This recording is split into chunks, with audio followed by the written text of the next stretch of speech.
Hello guys, good afternoon. So andito ako ngayon sa Bicol, sa aming bayan. Ipapasyal ko kayo ngayon dito sa taniman ng aking bayaw. Ah, Kapatid ng bayaw ko pala, sorry. So, ayan guys, pasyal ko kayo dito sa taniman ng papaya. Saka may mga rin dito, kamuting kahoy. Ayan oh. Tataas na. So, let's go guys, samahan niyo ako.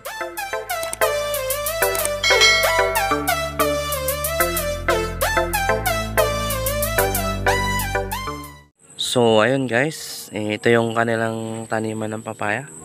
So, ipapasyal ko kayo dito sa maraming bunga ngayon ng papaya gawa ng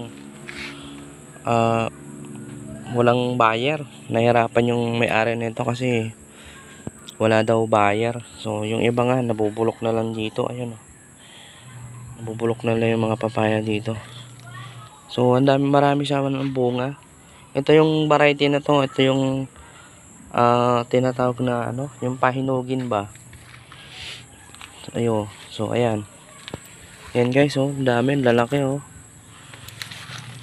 Tara, ikot tayo dito sa nila. Ayan guys, oh, nahulog na lang siya. Oh. Nahulog siya, oh, sayang. Ang daming bunga guys. Oh. Kahit tumingin ka sa kaliwat kanan, maraming bunga, lalaki pa. Ito guys, oh, laki oh. Tingnan yung bunga nito guys, oh.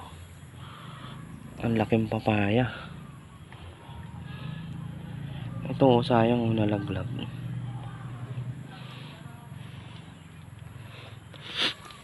Tapos punta naman natin yung kabilang banda. Yung may mga sili rin dito guys, oh. Kaya lang hindi pa siya mapula. Ayan. Ito guys, oh, marami rin dito sa kabila. Oh. Ito yung niya, oh. Pagka siya ng insekto, nasisira na siya. Ayan oh, sayang lang. Wala kasing walang buyer, kaya nasasayang lang. Tingnan nyo guys, may mga hinog na rito. Oh. Ayan guys, oh, hinog na.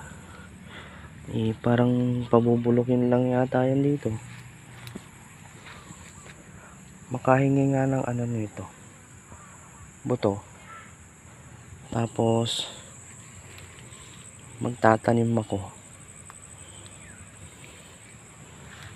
So ayan guys, hanggang dulo pa. Meron pa dito sa kabila. Naman siya, yung mga pang tinolang parang native siya.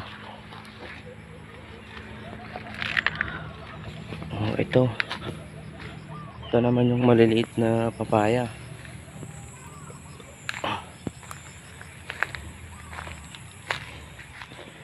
Ito yung mga pang tinola. Ayan guys, oh, ang dami oh. Mga maliliit. Ayan. Ayan, napunta natin sa kabila. Ayan guys, oh. Daming bunga. Ito guys, ito naman. Ang liliit lang oh. Oh. Ayan.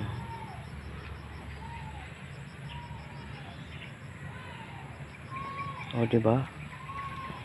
Panalo. Dito sa probinsya talaga, pag masipag ka lang, hindi ka talaga gugutumin dito.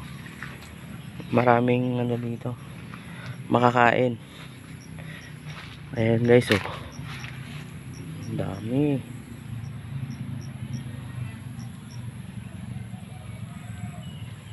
Ayan oh, may mga nalalaglag lang. Sayang lang. Ano kaya to? May mga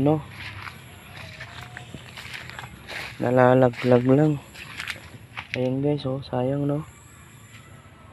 Mamaya, hihingi tayo dito.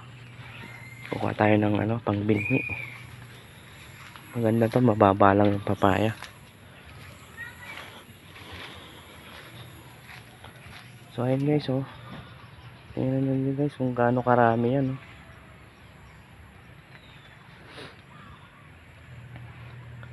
Papaya plantation.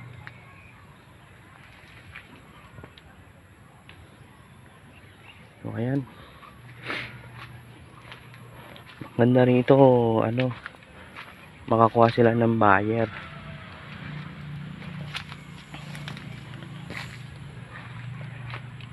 Ayun guys, ngayon ay pipitas tayo ng papaya. Para subukan natin kung matamis to. Tara, pitasin na natin to. Yun. Yun na guys. Fresh from the farm. Mamaya kainin natin to. Mamaya naman guys, mag-harvest kami ng mga yung mga dahon nitong kamuting kahoy. Maggagata kami mamaya pang ulam namin ngayong gabi. So abangan nyo guys. Ayan. Sarap to gataan guys. Kamuting kahoy na dahon, talbos. Gumawa na tayo ng kamuting kahoy. Talbos ng kamuting kahoy. Ayan si mother. Nangunguha na ng pangulam dito sa aming hacienda. O mother, ilagay mo na dito ang yung mga na-harvest. Ayan. Ha? Saan? So ayan guys, abangan nyo to kung paano lutuin. Kasi sa Maynila, hindi kinakain to. Pang sahog dyan mother. Tinapang galunggong. Pero ako nagbabangot talaga no. Ano lang, anong sahog lang? Ano lang, mix lang. Nako.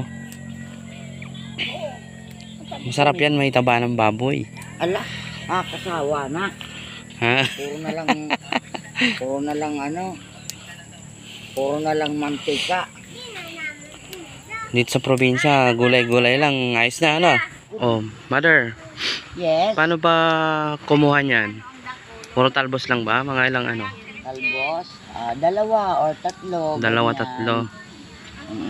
Okay na yan. Maliit. Ayan, ang masarap. Kasi Alright. malambot pa. O, halika na't marami ng langgam. Marami na. Pakita namin sa inyo kung paano gawin to. Paano lutuin. Ayan, hihimayin lang tapos mamaya tatanggalan ng pipigaan.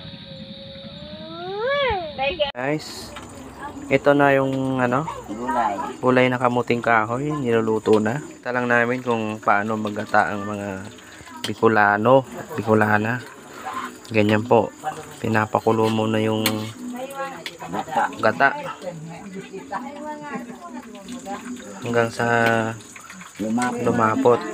Tsaka ilalagay yung kamuting kahoy. Guys, ilalagay na.